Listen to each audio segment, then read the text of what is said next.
Dillian has took on more ranked contenders than Tyson Fury. Now, Dillian has been counting big bank. Whether he earned 300,000 the last purse, or if it was millions or whatever, he's been holding down pay-per-views for a few years now. He doesn't believe £5 million is enough for him to challenge. The reason he's not going to accept that is because the normal procedure is, okay, I don't accept it, let's go to a purse bid. But Fury and Arum and Warren are taking it to where they want to take it. No, we're just not going to fight. And the WBC seems to endorse them, that you can keep the belt, fight someone else in the meantime, and whatever happens to Dillian happens. Now, I don't think no fighter should beg for anything if they don't want to beg for it. And Dillian doesn't have to beg Tyson Fury for a title shot. Dillian earned his mandatory spot. Tyson Fury is not doing him any favours. If Dillian wants to go for his arbitration, perhaps a purse bid, which would be a more suitable scenario for him, then he's going to do what he wants to do. And who am I to tell him what to do? I'm not going to be shouting at Tyson Fury right now. I can't be bothered because I half expected something like this to happen. Now, I don't know what's in Dillian's head, but I'm assuming he's waited how long? 3 years? Maybe a few more months isn't going to hurt him. It's his logic right now. If they're going to make him wait that long, he might as well make sure that he gets the right deal for himself. That's how he's figuring it. Plus, if he loses, he wants to be compensated well. It's not because Dillian ain't confident. It's the same with Tyson. He wants to make sure that he gets compensated well for the risk of fighting Dillian. So there's a stalemate there. I don't see what the issue is, though. Bob Arum, when Teofimo Lopez wasn't happy, he took it to his purse bid. This has been the procedure all through his promotional career. What changes with Dillian? Why can't it go to a purse bid? He's a mandatory challenger. Why can't it go to a purse bid? Title fights and eliminators go to purse bids all the time. We read about them all the time on websites. That's the procedure for unsatisfied parties, champion or challenger. Why are the WBC facilitating Fury an escape route without going through a purse bid? I don't know. I'm not mad at them either because I was half expecting some shit from them too. People are comparing it to the AJ situation with Dillian when he turned down, 4 or 5 million? But he wasn't a mandatory challenger. He should have more concessions than a voluntary challenger, shouldn't he? In theory, as an interim champion, he has a claim, whether it's rejected or not, to get 45%. Isn't he fighting for all boxers? Challenging for titles? In the name of fair play and equity? Who are these people saying that he's greedy? Who are you to say he's greedy? Isn't there a case to say that Tyson Fury is greedy if that's the case? Dillian has represented UK boxing while Tyson Fury was doing other things. If this is a huge fight in the UK, Dillian is a big part of why it's a huge fight. I find it disrespectful, anybody calling him greedy, and very distasteful for that matter. Looks like I've got to edit this video. Just got some news. Looks like Tyson Fury is getting his way. According to London News Today, Tyson Fury set out for a giant wallet split as the WBC finally confirmed the deal for the Dillian Whyte battle. The WBC confirms the purse split for the match. Tyson Fury will get his 80% share of the pot. Now, look, we have to see what Dillian wants to do. If he's a man of principle, he might not take the shot. He might not. He might just go fight Otto Wallin or fight somebody else and not bother with the title, or maybe go another route. Or, if the belt really means that much to him being a world champ, then, he can go for it. He has the option. The option is his. Just like Fury. Fury can do it once, Dillian can do it once. That's the bottom line. There's nothing for me to get mad about. Nothing at all.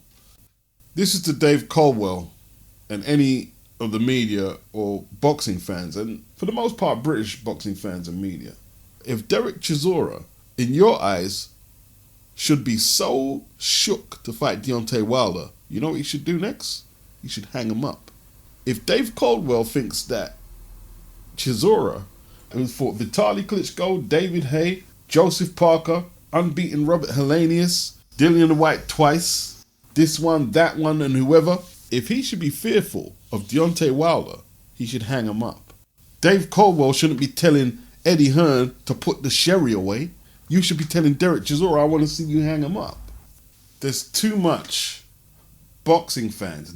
See, the UK can be very negative. For any outsiders who've never been to the UK, it can be a very negative experience. People who are basically scared don't want to see certain people do well. They try and reinforce a lot of negativity in anyone who has a lot of ambition, so they can't succeed. They told Nigel Benn the same thing when they brought Gerald McClellan over here. That's why post-fight he said, yeah, you brought him over here to bash me up. That's what they were saying. And McClellan had the same rep that a Deontay Wilder had.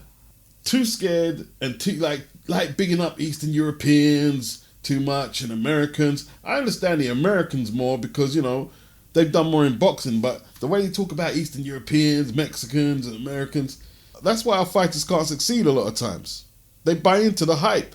There's no need to worry about Derek Chisora. Let the Warriors do what they do, yeah? Derek said, when I start talking funny, I'll stop. Let Derek complete his cycle and let Derek be a warrior. Take your fear and your scared shit out of the boxing arena in the UK because we don't need it. Do you think a top Eastern European or an American or Mexican would let Dave Coldwell train them? Seriously. If you ain't got a stomach for it, Dave, go fucking do flower arrangement or something. I'm thinking you was a real dread, man. You scared cause you good? Hold on. You come in my house. Don't you ever bring scared business to me.